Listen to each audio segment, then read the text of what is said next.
금요 신앙 강좌에 오신 여러분을 주님의 이름으로 환영하고 축복합니다. 뜨거운 여름과 함께 시작했던 신앙 강좌가 어느덧 5번째를 맞이하며 오늘을 포함하여 다음 주까지 이제 2번의 강의만을 남겨놓고 있습니다. 코로나로 인해 함께하지 못하고 부족한 것 투성이인 이때에 오늘의 이 자리가 하나님 안에서 풍성함을 누리는 귀한 은혜의 자리가 될 수 있기를 간절한 마음 담아 기도합니다. 금요 신앙 강좌는 이단들에 대한 이해와 더불어 건강한 신앙생활을 위한 우리의 자세를 바라보는 시간들입니다. 오늘은 특별히 예수님이 선포하신 복음과 그분이 추구한 하나님 나라라는 틀 안에서 우리의 신앙생활이 바르게 나아가고 있는지를 돌아보며 함께 은혜를 나누려 합니다. 자, 그럼 예수님의 복음과 하나님의 나라 이제 시작하겠습니다. 카톨릭이든 개신교든 비기독교이든지 간에 전 세계의 신약 성서 학자들에게 예수님의 핵심 메시지가 무엇이냐 물어본다면 아마 대다수의 사람들은 분명 하나님의 나라라고 서슴지 않고 대답을 할 것입니다. 예컨대 하나님의 나라는 예수님의 많은 설교들과 대화들의 주제이면서 주님께서 우리에게 가르쳐 주신 기도문, 주기도문의 핵심이기도 합니다. 주기도문의 첫 문장을 떠올려 보겠습니다. 하늘에 계신 우리 아버지여, 이름이 거룩히 여김을 받으시오며 나라가 임하시오며. 나라가 임하시오며. 하나님 나라는 그만큼 중요한 테마이며 우리 신앙의 기준으로 삼을 만한 것입니다. 그렇다면 여기서 말하는 나라라는 단어는 어떤 의미인가요? 그리스어로 바실레이아는 나라, 왕국으로 번역이 됩니다. 예수님은 하나님의 가족 또는 하나님의 공동체라고 하지 않으시고 하나님의 왕국이라는 용어를 선택하셔서 사용하셨습니다. 그것은 바로 당시 정치 체제가 왕국 체제였기 때문입니다. 예수님의 제자들과 청중들은 실제로 왕국들이 있는 세상에 살고 있었습니다. 왕국들은 그들의 현실적인 실제 정치 체제였습니다. 즉 왕국은 정치적이고 사회적인 용어입니다. 옛날 옛적에로 시작하는 백설공주나 신데렐라가 사는 동화 속의 세상이 아닙니다. 오늘날의 영국처럼 헌법 밑에 제한된 왕권이 다스리는 나라를 가리키는 것도 아닙니다.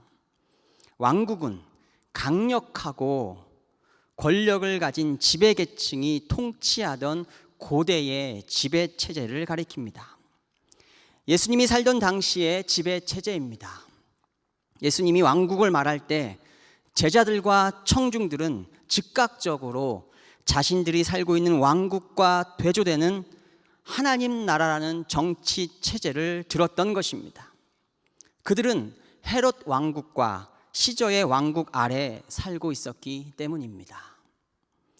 그들은 왕국에 산다는 것이 어떤 것인지를 잘 알고 있었고 이런 그들에게 예수님은 하나님의 왕국에 대해 가르쳤던 것이죠. 한마디로 이렇습니다. 만일 지금 헤롯이나 시저와 같은 세상의 통치자들이 아니라 하나님께서 이 세상의 왕이라면 우리의 생활이 어떻게 될 것인가에 대한 이야기라는 것입니다.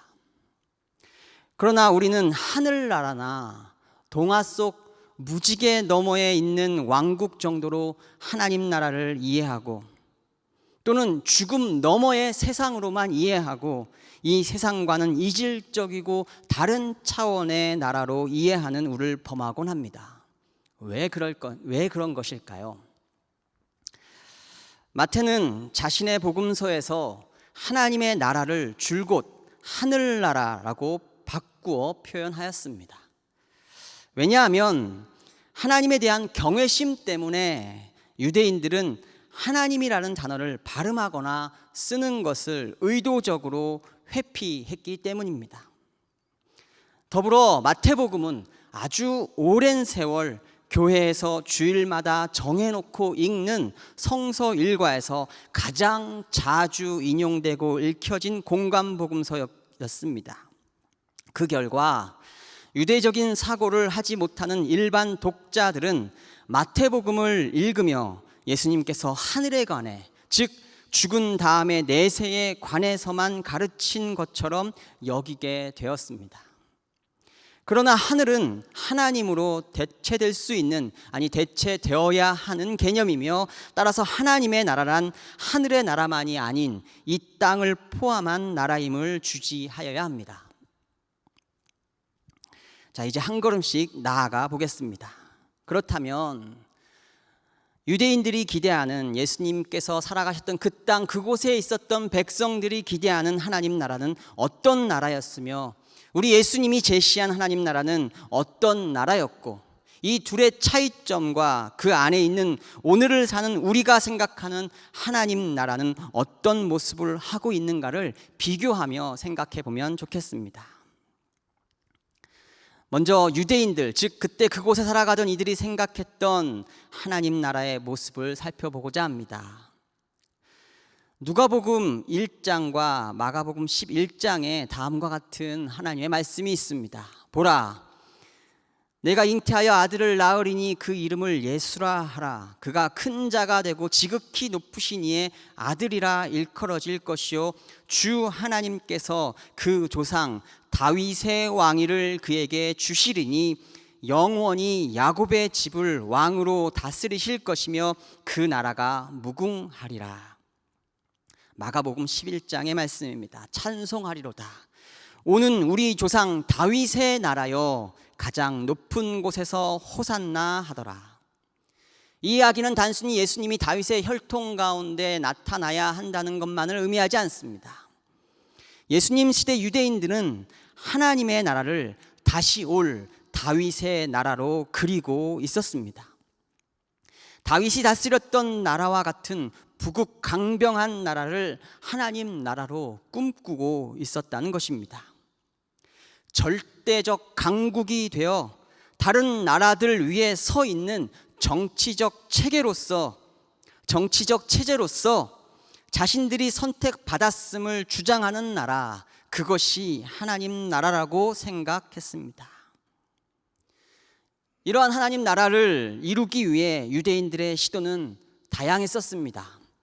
어떤 이들은 열심당이 되어 폭력을 통해서라도 하나님 나라를 이루려 했었고, 어떤 이들은 타협과 정치를 통해 하나님 나라를 이루고자 했었습니다. 사두개인들이 그 대표적인 예입니다. 또 한편에서는 바리새인들은 개인적 열심과 영성으로 하나님 나라를 기다리는 것을 선택했습니다. 극단적으로 세상을 등지고 광야로 들어가 하나님 나라를 기다리는 세례 요한 같은 사람들, 에세네파 같은 사람들도 있었습니다. 각자가 하나님 나라를 이루는 방법은 다양하고 달랐지만 공히 그들이 생각하는 하나님 나라의 모습은 비슷했었습니다. 사실 예수님의 가르침을 받고 있던 제자들이 그리는 하나님 나라의 모습도 그리 별반 다르진 않았습니다. 그들도 유대인의 한 명이었기 때문입니다. 그들 또한 하나님의 나라를 힘의 논리로 다스리는 정치 체제로 이해하고 있었습니다. 그저 가이사에게 주어진 권력이, 헤롯 왕에게 주어진 권력이 자신들에게 옮겨지는 나라 정도로 이해하고 있었습니다. 예컨대 주님의 좌우편을 달라던 세베대의 아들들이 그랬고, 하나님 나라를 위해 십자가를 선택하려는 예수님을 에피티마오, 꾸짖는 베드로의 모습이 그러했습니다. 드러내놓고 이 말씀을 하시니 베드로가 예수를 붙들고 항변하매 예수께서 돌이키사 제자들을 보시며 베드로를 꾸짖어 이르시되 사탄아 내 뒤로 물러가라. 한글로는 항변하다로 번역되었지만 이 말은 33절에 예수님께서 제자 베드로를 꾸짖다라는 단어인 그 꾸짖다와 동일한 단어이고, 마가복음 초두에서 예수님께서 귀신들을 꾸짖어 쫓으실 때 그 꾸짖다라는 단어와 같은 단어입니다. 즉 베드로는 예수님의 십자가를 거부하고 있습니다. 베드로가 생각한 하나님 나라는 십자가가 아니라 힘과 권능으로 절대적 무력으로 이루어야 하는 나라였기 때문입니다. 예수님의 제자가 아님에도 불구하고 예수님의 이름으로 치유 행위를 하는 사람들에 대해서 제자들은 그것을 금지시켜야 한다고 말하는 대목에서도 정치적 헤게모니에 매여 있는 제자들의 모습을 보게 됩니다. 요한이 예수께 여짜오되 선생님, 우리를 따르지 않는 어떤 자가 주의 이름으로 귀신을 내어 쫓는 것을 우리가 보고 우리를 따르지 아니함으로 금하였나이다. 제자들의 오해는 하나님 나라에 대한 비전이 예수님과 달랐기 때문에 생긴 것들이었습니다. 여기서 다윗의 나라, 다윗 왕가와 관련하여 잠시 짚고 넘어가도록 하겠습니다. 다윗은 성전 건축을 제안함으로써 하나님으로부터 다윗 왕가가 영원할 것이라는 소위 다윗 언약을 받게 됩니다. 이것은 곧 성전이 존재하는 이상 다윗의 나라는 영원할 것이라는 잘못된 성전 신학으로 진화하였습니다. 다윗이 서거하고 얼마 지나지 않아 많은 지파들이 다윗 왕가의 통치로부터 벗어나기 시작했고, 그들은 국경 이남에 위치하고 있는 예루살렘 성전을 더 이상 찾을 수 없었기에 성전을 중심에 둘 수가 없었습니다. 그래야 예루살렘 대신에 베델에서, 이후에는 그리심산이 있는 사마리아에서 그들의 중심을 잡게 되게 되었습니다. 아직 예루살렘이 남쪽 유다 다윗 왕가가 건재하고 있을 그때에 다윗 언약이 사실임을 증거하듯 다윗 왕가의 통치와 예루살렘 성전을 거부했던 소위 북이스라엘이라고 일컬어지는 북쪽 지파들은 아수르라는 제국에게 멸망을 당하게 되고, 여전히 남은 유다 지파 중심의 다윗 왕국은 성전이 재건하는 한 자신들은 영원할 것이라는 사상을 더욱 확신하게 되었습니다. 북쪽 이스라엘은 아수르의 교차 이주 정책을 통해 혼혈이 되었고 이스라엘 사람으로서의 정체성을 잃어가게 됩니다. 이후 사마리아를 중심 거점으로 삼아 살아가게 되는데, 이들이 바로 신약에서 사마리아 사람들이라고 말하는 그들입니다. 다윗 왕가의 다스림도 성전도 거부한 사마리아인들, 그들은 다윗 왕가의 옛 영광, 유대인들이 생각하는 하나님 나라의 정반대에 위치한 사람들이었습니다. 유대인들은 그들을 강도와 같이 보았고, 실제로 사마리아인이라는 표현은 욕으로 사용되고 있었습니다. 심지어는 유대인들은 자신의 회당 예배 중에 사마리아인들을 향해 공공연한 저주를 쏟아내기도 했었습니다. 예배의 자리에서 말입니다. 마찬가지로 사마리아인들도 같은 맥락에서 유대인들을, 예루살렘 성전을 극렬하게 반대하고 비난하였습니다. 실제로 예수님께서 아직 어린 아이였을 때에 AD 6년에서 9년 사이에 사마리아인들은 예루살렘 성전에 사람의 뼈가루를 흩어놓아 불결하게 함으로써 유월절 예배를 불가능하게 만들기도 하였습니다. 그 이후로 사마리아인들은 이방인의 뜰이라고 하여 성전에서 이방인들도 들어갈 수 있다고 하는 그곳마저 출입을 금지당하게 됩니다. 정치적으로 다윗 왕가의 통치를 거부하였고, 종교적으로 성전을 불결하게 만든 사람들, 그들이 바로 사마리아인들입니다. 다시 말해 유대인들이 바라보는 하나님 나라에서 사마리아 사람들은 심판의 대상이었습니다. 그럼 이제 본격적으로 예수님께서 바라보신 하나님 나라, 예수님의 복음 안에 있는 하나님 나라의 모습을 함께 살펴보도록 하겠습니다.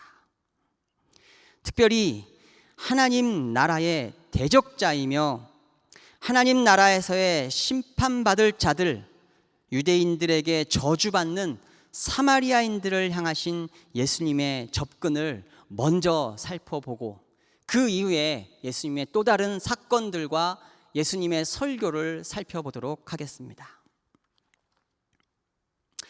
누가복음 17장에는 10명의 나병 환자가 등장합니다. 예수께서 예루살렘으로 가실 때에 사마리아와 갈릴리 사이로 지나가시다가 한 마을에 들어가시니 나병 환자 10명이 예수를 만나 멀리 서서 소리를 높여 이르되 예수 선생님이여 우리를 불쌍히 여기소서 하거늘 보시고 이르시되 가서 제사장들에게 너희 몸을 보이라 하셨더니 그들이 가다가 깨끗함을 받은지라. 그 중에 한 사람이 자기가 나은 것을 보고 큰 소리로 하나님께 영광을 돌리며 돌아와 예수의 발 아래에 엎드려 감사하니 그는 사마리아 사람이라. 예수께서 대답하여 이르시되 10사람이 다 깨끗함을 받지 아니하였느냐? 그 9은 어디 있느냐? 이 이방인 외에는 하나님께 영광을 돌리러 돌아온 자가 없느냐 하시고 그에게 이르시되 일어나 가라, 내 믿음이 너를 구원하였느니라 하시더라. 10명의 나병 환자가 한 마을에 살고 있습니다. 눈치채셨는지 모르겠습니다. 그 사람들은 유대인과 사마리아인으로 구성되어 있었습니다. 유대인과 사마리아인이 서로 저주하며 극렬히 분열되고 극렬히 대립하던 그 시대 그곳에서 유대인과 사마리아인이 함께 사는 공동체. 북으로는 갈릴리의 유대인 공동체로부터 쫓겨난 사람들과 남으로 사마리아인의 마을에서 쫓겨난 사람들이 서로 동병상련의 아픔을 가지고 그 중간 어디쯤에 숨어 살고 있는 공동체, 바로 그 공동체를 우리 주님께서 찾아가신 거였습니다. 10명의 나병 환자 사건은 유대 전승에 의하면 현재 브루킨이라고 불리는 지역에서 이루어졌다고 말하고 있습니다. 지리적으로 이곳은 갈릴리와 예루살렘을 오고 가며 지나치는 곳이 아닙니다. 그도 그럴 것이 나병 환자들이 사는 마을이 어찌 쉽게 접근할 수 있는 곳에 있을 수 있겠습니까?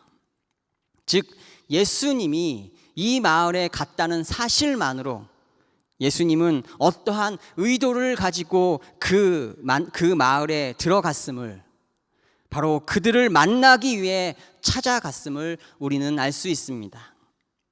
비록 나병에 걸려 쫓겨난 사람들이지만 함께 모여 사는 그 마을, 우리 예수님은 왜 그 마을을 찾아 들어가셨을까요? 우리 예수님께서는 지나가는 길에 왜 굳이 시간을 내어 걸음을 걸어 그곳까지 가셨을까요?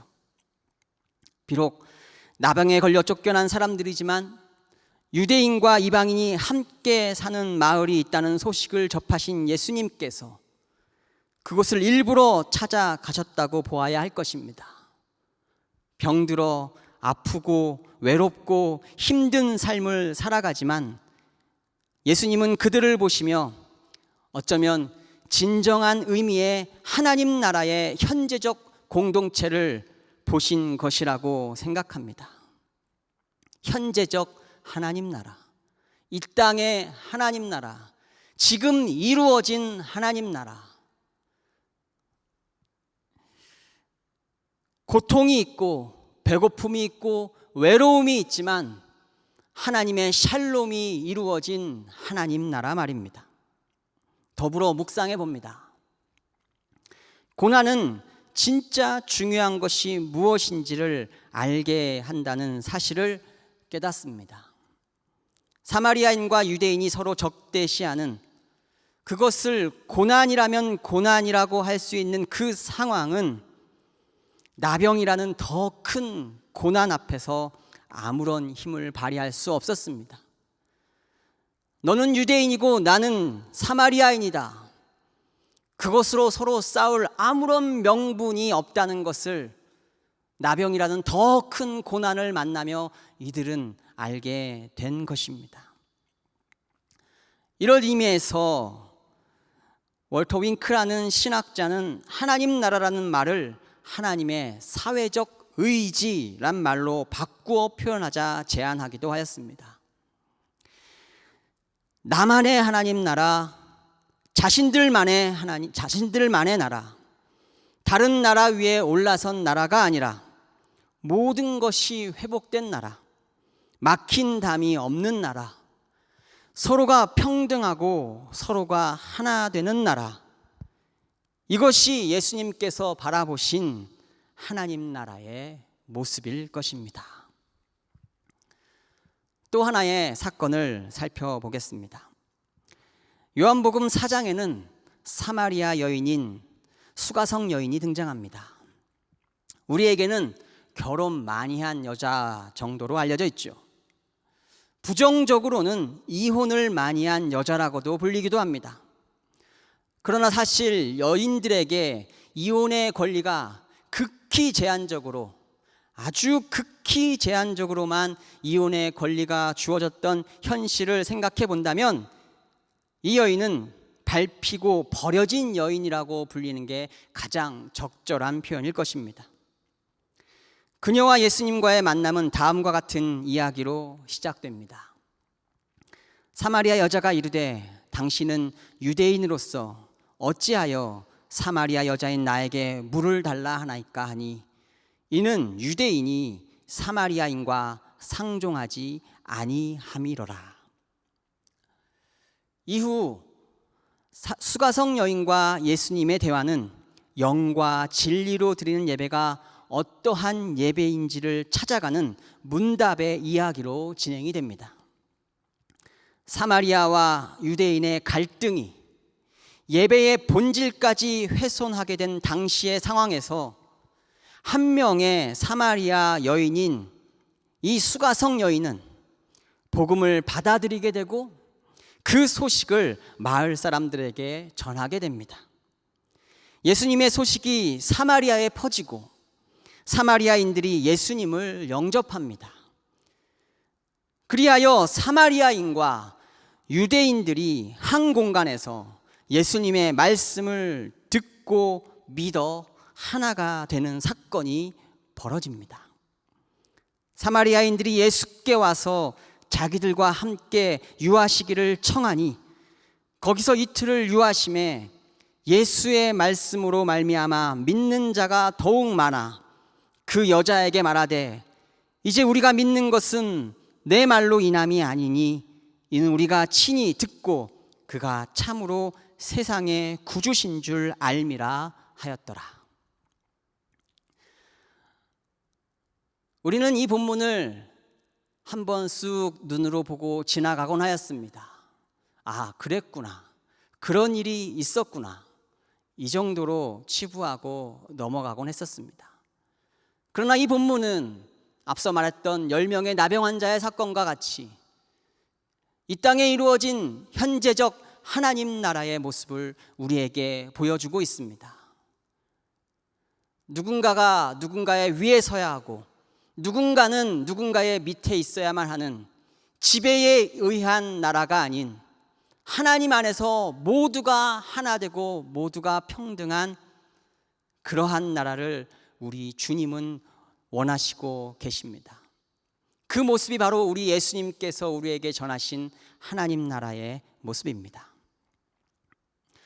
이 이야기의 본질적 질문이었던 수가성 여인과 예수님의 이야기, 그곳으로 넘어가 보도록 하겠습니다. 영과 진리로 드리는 예배. 영과 진리로 드리는 예배는 어떤 예배인가요?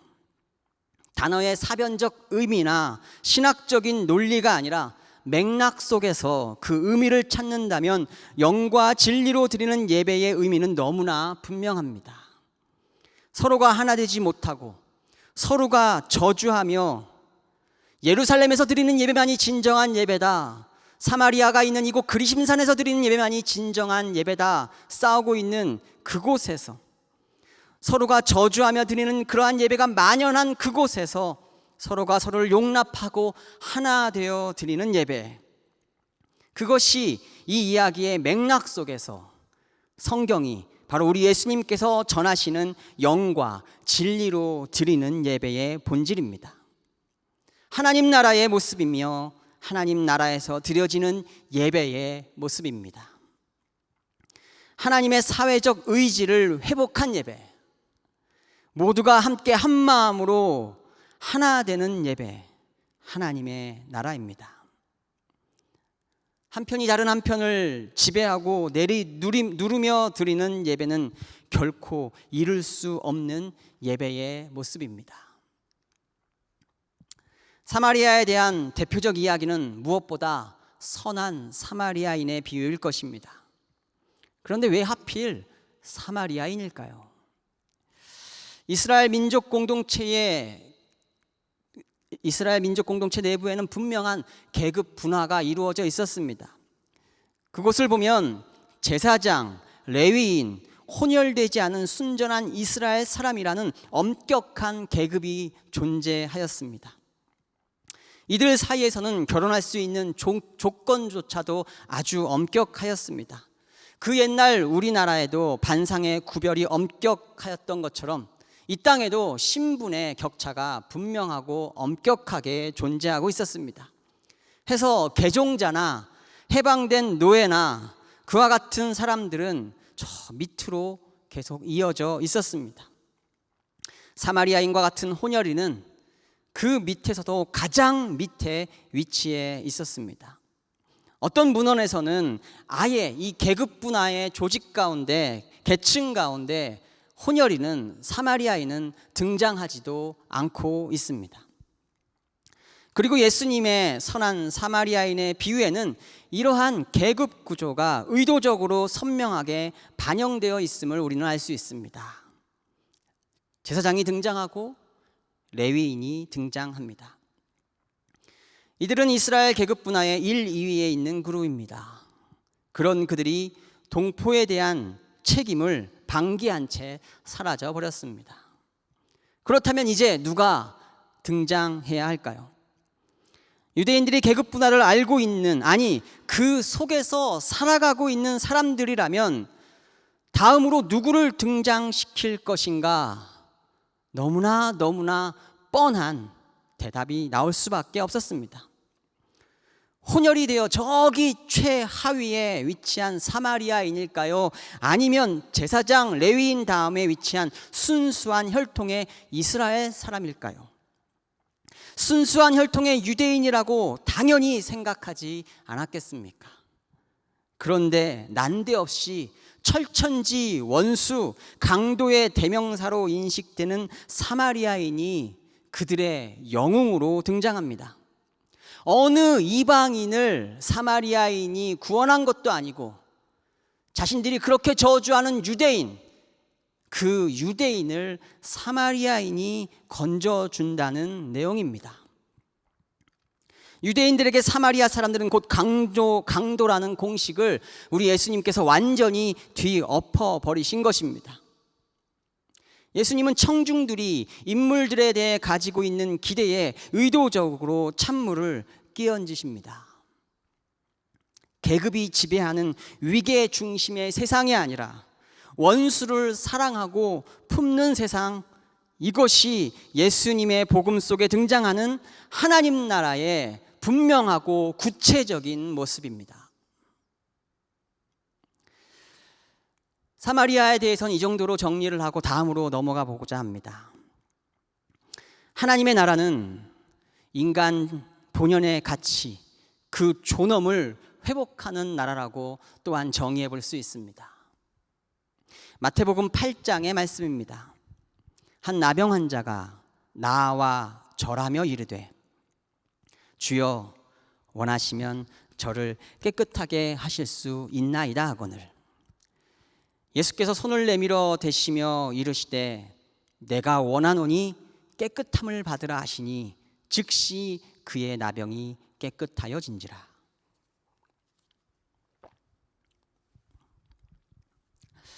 모두가 치료의 능력에 놀라 감탄할 때에 단 한 사람만큼은, 바로 고침받는 나병 환자만큼은 치료의 능력이 아닌 치료의 방법에 더욱 놀라워하고 있었습니다. 나병에 걸린 후 사람들로부터 단 한 번도 제대로 사람 취급을 받아보지 못한 사람, 악수는 고사하고 눈에 띄는 순간 저 멀리에서부터 돌팔매를 당하기 일쑤였던 나병 환자인 그를 예수님께서는 다가오셔서 만져주십니다. 나병에 걸린 순간부터 사람들에게서, 심지어 가족들에게서조차도 버림받고 격리되었던 사람이 하나님의 아들로부터 만짐을 받습니다. 자신이 병이 치료되었다는 사실보다 누군가가 자신을 어루만져 준다는 사실이 더욱더 큰 충격이었습니다. 민수기 5장에 등장하지요. 출애굽 직후 이스라엘 사람들은 나병 환자를 격리하기 시작합니다. 그렇게 시작된 최초의 격리가 이루어졌던 그날부터 예수님 당대까지 1000년이 넘는 시간 동안 나병 환자들은 인간으로서의 존엄을 잃어버리고 살았습니다. 그런 그들을 예수님께서는 친히 어루만지셨습니다. 혹여 벌어진 상처가 상할까 조심조심 쓰다듬으셨겠지요. 그 고름 가득한 썩은 살을 살피시며 눈물이 맺힌 예수님의 모습이 그려집니다. 그 작고 작은 인생의 모든 삶을 이해하시는 주님의 눈을 대할 수 있을 것만 같습니다. 치료의 능력보다 위대한 치료의 방법을 통해 사랑을 보여주십니다. 하나님의 나라가 어떤 나라인지를 이곳에서도 보여주고 있습니다. 하나님 나라는 육체적 차원의 치료를 넘어 사회적 차원의 치유를 이루어내는 나라입니다.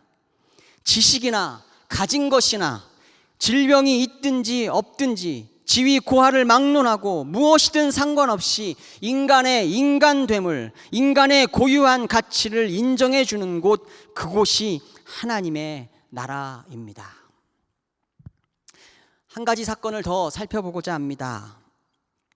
회당장 야이로의 딸을 고치러 가시던 예수님은 혈루병에 걸린 한 여인의 개입으로 시간을 지체하게 되었고, 그것 때문에 야이로의 딸은 결국 죽음을 맞이하게 됩니다.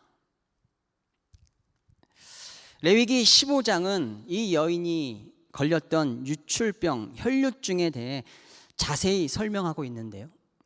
그 내용을 보면 이렇습니다. 이 병에 걸린 여자가 눕는 상은 부정해집니다. 앉는 의자도 부정해지고 앉았던 자리도 부정해집니다. 이 병에 걸린 여자와 몸을 접촉하면 당연히 부정해지고요.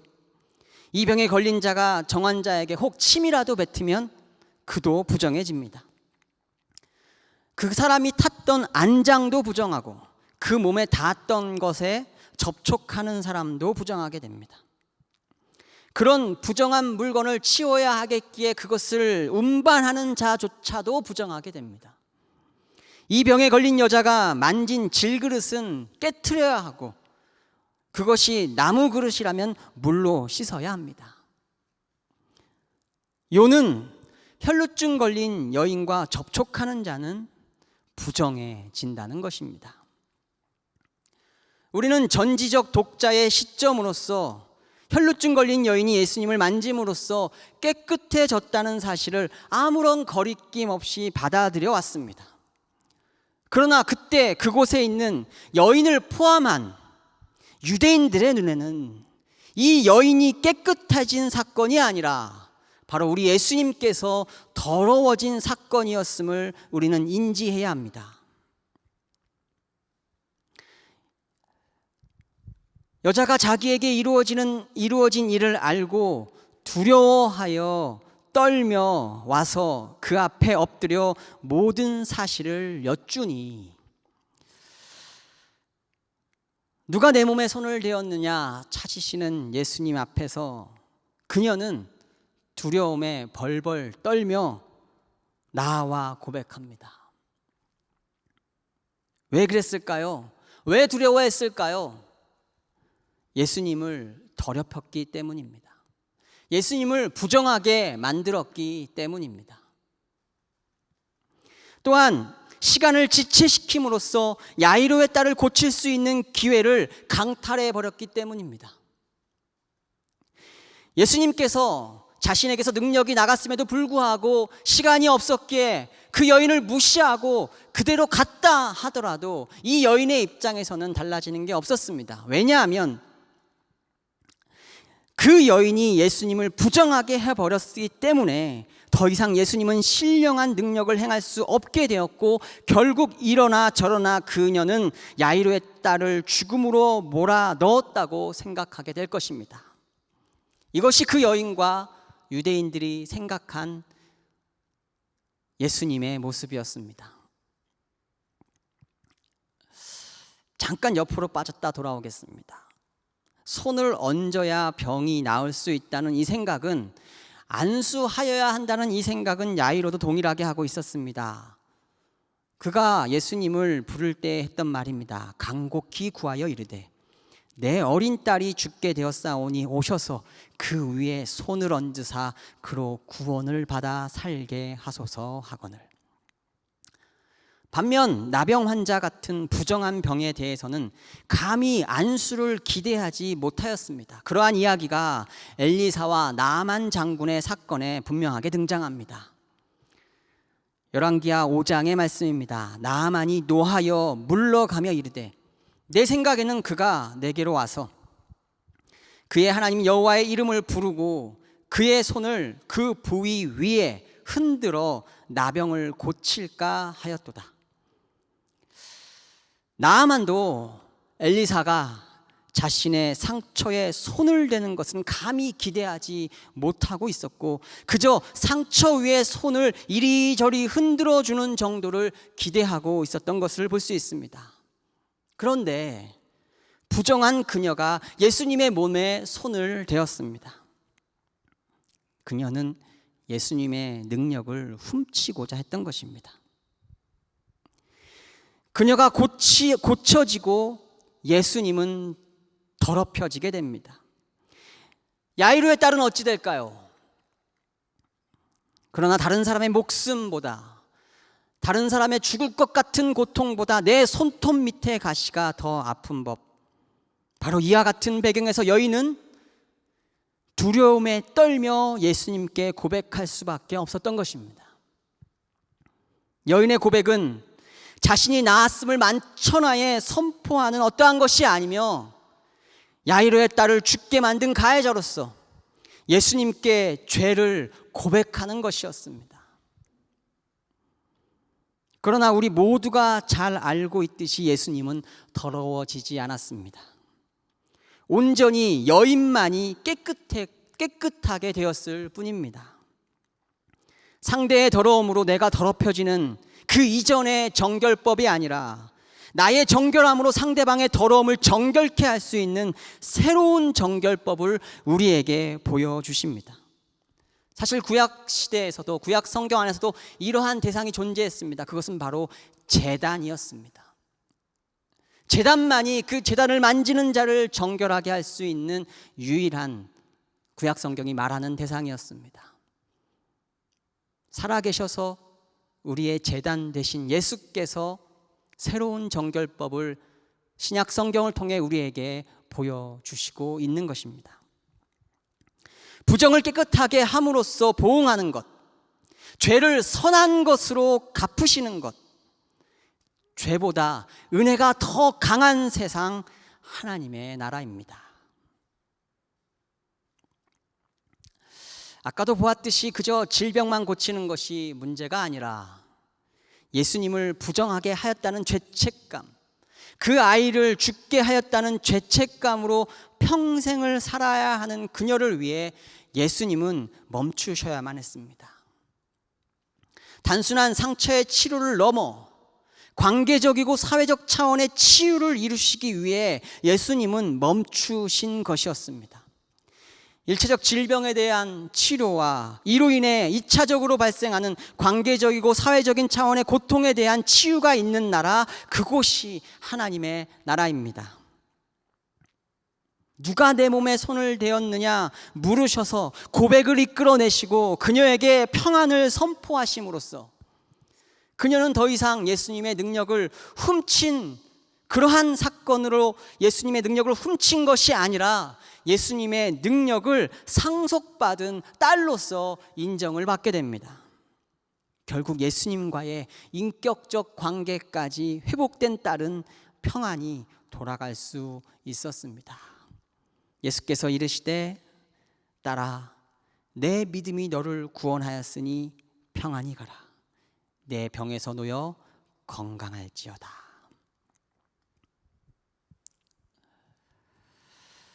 또한 예수님은 중풍병자의 상을 들쳐맨 친구들의 믿음을 보시고 치유를 허락하십니다. 백부장의 믿음을 보고 그 종을 치유해 주시기도 하셨죠. 나 자신의 믿음의 결과가 아닌 다른 누군가의 믿음의 결과로서 세상이 바뀔 수 있다는 것, 이것을 저는 사회적 믿음 또는 관계의 믿음이라고 정의해 보고 싶습니다. 하나님의 나라는 사회적 믿음의 결과로서 찾아오는 것입니다. 그리고 확장되어 가는 것입니다. 이제 한 걸음 더 들어가 그분의 설교 한 편을 살펴보겠습니다. 예수님은 많은 설교를 남기셨지요. 그 중에서도 그분의 첫 번째 설교를 주목할 필요가 있다고 생각합니다. 하나님의 아들이라는 자의식 속에서 자신의 정체와 공생애를 통한 자신의 비전을 드러내신 첫 번째 설교이기 때문입니다. 무엇이나 첫 번째는 중요합니다. 누가복음은 이렇게 기록하고 있습니다.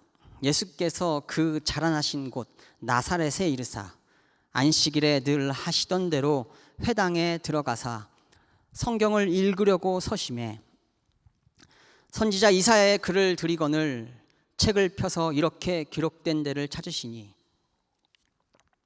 곧 주의 성령이 내게 임하셨으니 이는 가난한 자에게 복음을 전하게 하시려고 내게 기름을 부으시고 나를 보내사 포로된 자에게 자유를, 눈먼 자에게 다시 보게 함을 전파하며 눌린 자를 자유롭게 하고 주의 은혜의 해를 전파하게 하려 하심이라 하였더라. 책을 덮어 그 맡은 자에게 주시고 앉으시니 회당에 있는 자들이 다 주목하여 보더라.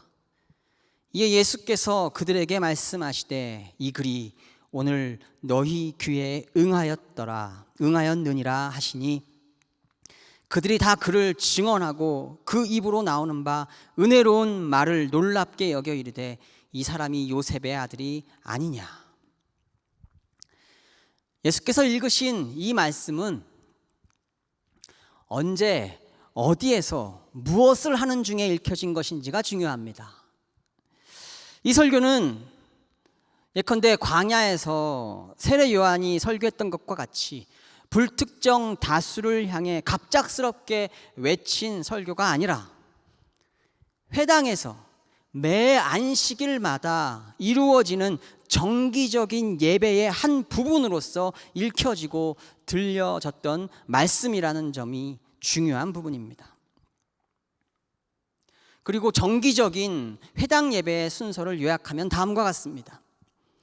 먼저 회당장의 쉐마로 시작하여 18개의 기도문이 이어지는 가운데 그 사이사이에 안식일 기도와 아론의 축복문이 낭송됩니다.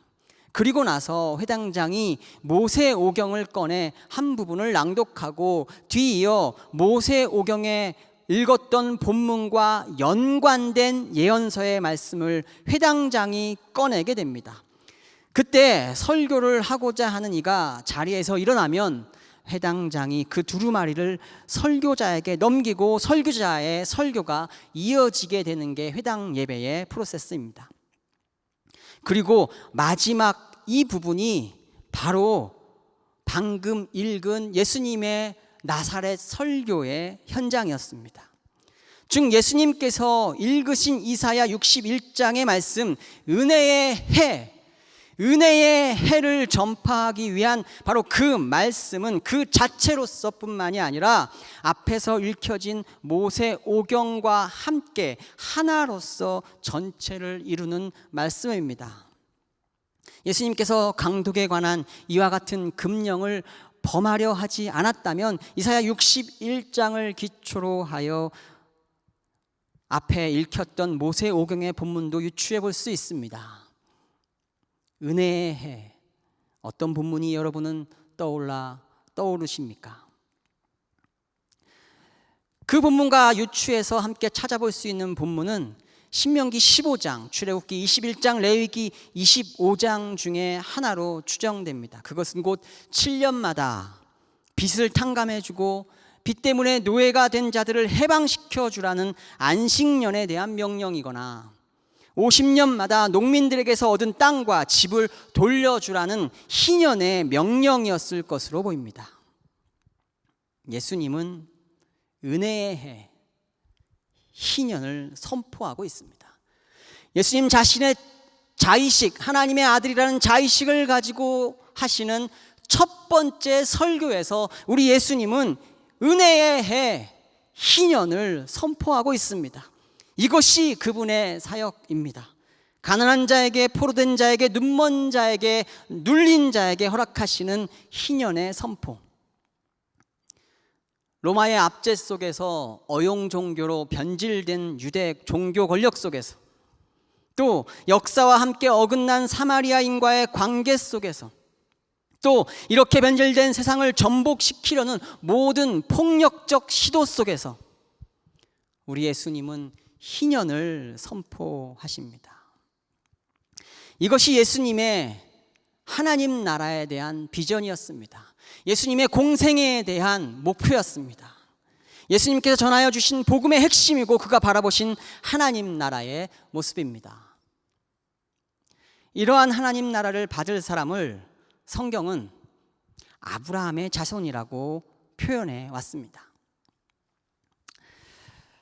누가복음 3장에는 세례 요한이 아브라함의 자손이라는 이 주제에 대해 다음과 같이 얘기하는 것을 볼 수 있습니다. 요한이 세례받으러 나오는 무리에게 이르되 독사의 자식들아 누가 너희에게 일러 장차 올 진노를 피하라 하더냐.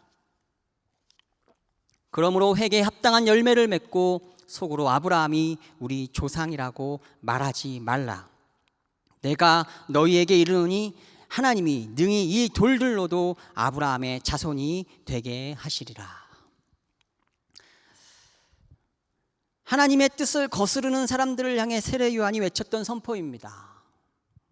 즉 하나님께서 구원하시는 대상, 하나님이 보시기에 온전한 이스라엘 사람, 하나님 나라의 국민, 하나님 나라의 백성에 대해서 세례 요한을 포함한 당시 이스라엘 사람들은 아브라함의 자손이라고 표현하였습니다. 반대로 해석해서 아브라함의 자손이 아니다라는 말은 세례 요한이 비난하고 저주하는 사람들이 듣던, 즉 이스라엘 사람들에게는 결코 받아들일 수 없는 최악의 저주였음을 기억해야 하겠습니다. 그런데 이 말을 자주 들을 만큼 형편없는 사람이 있었습니다. 예수께서 이르시되 오늘 구원이 이 집에 이르렀으니 이 사람도 아브라함의 자손이미로다. 인자가 온 것은 잃어버린 자를 찾아 구원하려 함이니라. 바로 삭개오에게 하시는 예수님의 선언입니다. 이 말 속에는 그동안 삭개오가 이미 수없이 들었을 말, 삭개오는 아브라함의 자손이 아니라는 손가락질이 전제되어 있습니다. 예수님을 만나고 이제 비로소 진정한 아브라함의 자손이 되었다는 것입니다. 세례 요한은 유대인들이 기다리던 엘리야로 대변이 됐었습니다. 그런 그의 사명은 메시아의 예비자로서 먼저 이 땅에 와서 이스라엘 향해 회개를 선포하고 죄 없는 상태로 회복시키며 메시아에 의해 구원받기에 합당한 사람들을 선별하여 하나님 백성으로 무장시키는 것이라고 그는 생각했었습니다. 결국 가짜 이스라엘 사람들은 영벌에 처하게 되는 것이고, 이러한 판단에 의하면 삭개오는 용서받을 수 없는 사람이었습니다. 그런데 예수님께서는 그를 찾아가신 것이죠. 그를 예수님께서 아브라함의 자손으로 회복시키시는 것입니다. 이것이 하나님 나라에서 이루어지는 일이고, 이것이 예수님의 복음입니다. 하나님께서 찾아가신 삭개오의 집에서 그는 감격하여 감사함으로 행합니다. 가난한 자들에게 재산의 반을 나눠주고 불의하게 빼앗긴 것이 있으면 4배로 갚는다. 삭개오가 서서 주께 여짜오되 주여 보시옵소서, 내 소유의 절반을 가난한 자들에게 주겠사오며 만일 누구의 것을 속여 빼앗은 일이 있으면 내 갑절이나 갚겠나이다. 적어도 이날 삭개오의 집에서는 희년이 회복되었습니다. 희년이 이루어졌습니다. 희년의 회복, 이 또한도 하나님의 사회적 의지가 관철되는 공간으로서 하나님의 나라입니다. 이처럼 하나님 안에서 사회적 믿음으로 살아가는 이들에게 하나님의 나라가 열리는 것임을 우리는 알 수 있습니다. 희년. 아이러니하게도 많은 학자들은 이스라엘 역사 속에서 희년이 제대로 이루어졌는가라는 부분에 대해서 물음표를 남기고 있습니다. 그것이 예수님을 만난 삭개오라는 세리장이라는 이스라엘 사람들이 저주하고 싫어하는 바로 그로부터 이루어졌던 것은 오늘 이 시대를 살아가는 가장 거룩한 성도들이라고 자부하는 우리들이 다시금 생각해 봐야 할 질문이지 않을까 싶습니다. 과연 나를 통해 하나님의 희년이 이루어지고 있는가? 과연 우리를 통해, 우리 교회를 통해 하나님의 희년이, 하나님의 나라가 얼마나 이루어지고 있는가? 자문해 보아야 할 것입니다. 팍스 로마나, 로마 제국에 의해 이루어진 평화, 즉 권력을 지키기 위해 법을 만들고 그 법을 통해 폭력을 정당화하는 위계 질서 안에서 허락된 평화를 가리켜 부르는 말입니다. 그리고 이에 대한 반대 개념 또는 대안적 개념으로서 우리 기독교인들은 샬롬을 이야기합니다. 샬롬이란 지금까지 살펴본 하나님의 사회적 의지가 관철되는 나라의 모습을 의미합니다. 예수님은 이 팍스 로마나에 저항하셨습니다. 그리하여 비폭력적 정면 대응으로서 예수님은 팍스 로마나가 아닌 샬롬의 하나님 나라를 보여주셨습니다. 위계에 의한, 강제에 의한 시저의 나라가 아니라 샬롬에 의한, 희생과 나눔에 의한, 십자가에 의한 비폭력적 나라가 우리 예수님께서 보여주시고자 하셨던 나라입니다. 예수님은 하늘의 하나님 나라만을 얘기하시지 않았습니다. 이 땅 위에서 이루어지는 관계적이고 사회적인 하나님 나라를 위해 매진하셨습니다. 예수님께서 하늘의 하나님 나라만 얘기하셨다면, 그리고 이 땅의 하나님 나라를 얘기하지 않았다면 예수님은 결코 십자가를 지지 않으셨을 것입니다. 종교적이고 개인적인 구원에만 천착하셨다면 예수님은 결코 비난받지 아니하셨을 것입니다. 그러나 예수님은 정치와 종교와 세상의 모든 헤게모니들이 결탁하여 지배하는 구조 속에서 그것을 저항하심으로써 이 땅에 하나님 나라를 선포하시고 외치시고 그것을 위해 가르치시고 전도하심으로써 결국 십자가를 지실 수밖에 없었던 것을 우리는 기억해야 됩니다. 예수님의 복음을 통해 드러나시고자 했던 하나님 나라는 하나님의 사회적 의지가 관철되는 곳이라는 사실을 다시 한번 기억할 수 있기를 사랑하는 마음 가득 담아 주님의 이름으로 축복합니다. 여기 산 위에 초막 셋이 지어져 있습니다. 그곳에서 황홀경을 경험하며 개인으로서는 도달할 수 없는 영성의 최고 수준을 경험하고 있다고 생각해 봅시다. 내 주 예수 모신 곳이 겨우 초막 하나이지만 하늘나라를 경험하고 있습니다.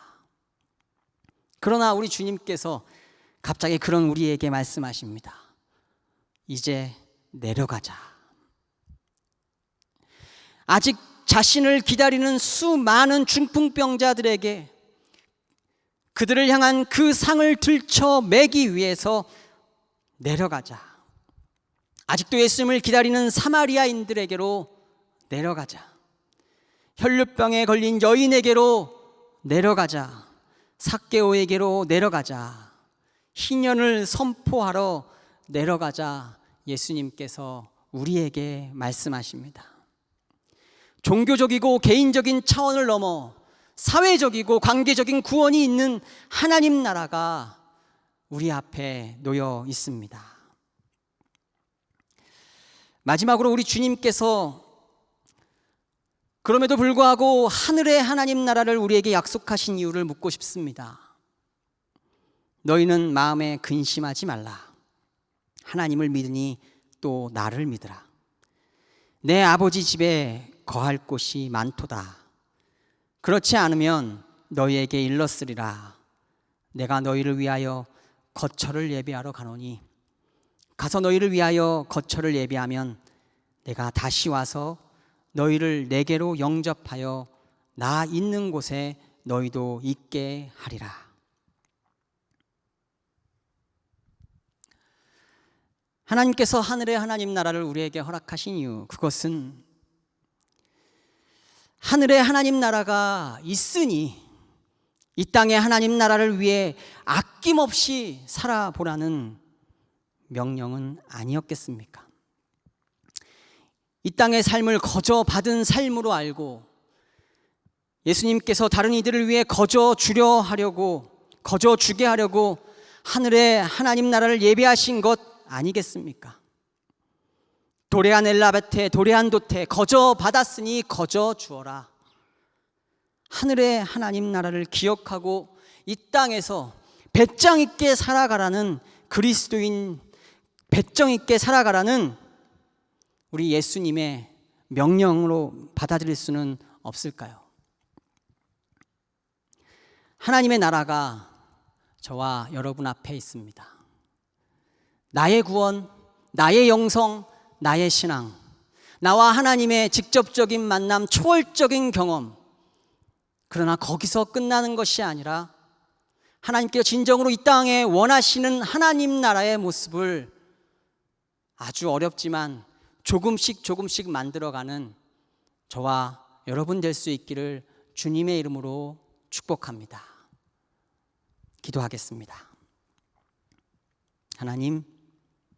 하나님께서 허락하신 하나님 나라를 나 개인의 작은 영역으로 축소시키지 않게 하여 주옵소서. 또는 사후에나 경험할 저 먼 미래의 하늘나라에만 국한시키지 않게 하여 주옵소서. 하나님의 나라는 이 땅 가운데, 내가 서 있는 이곳 가운데, 이 시간 가운데 흐르고 디딜 수 있는 곳이어야 한다는 사실을 잊지 않게 하여 주시옵소서. 위에서부터 내리 누르는 박스로마나의 평화가 아니라 하나님께서 보여주신 샬롬의 평화, 그 하나님 나라를 나로부터, 우리 교회로부터 이루어내는 우리가 되게 하여 주시옵소서. 감사드리며 예수 그리스도의 이름으로 기도드리옵나이다. 아멘.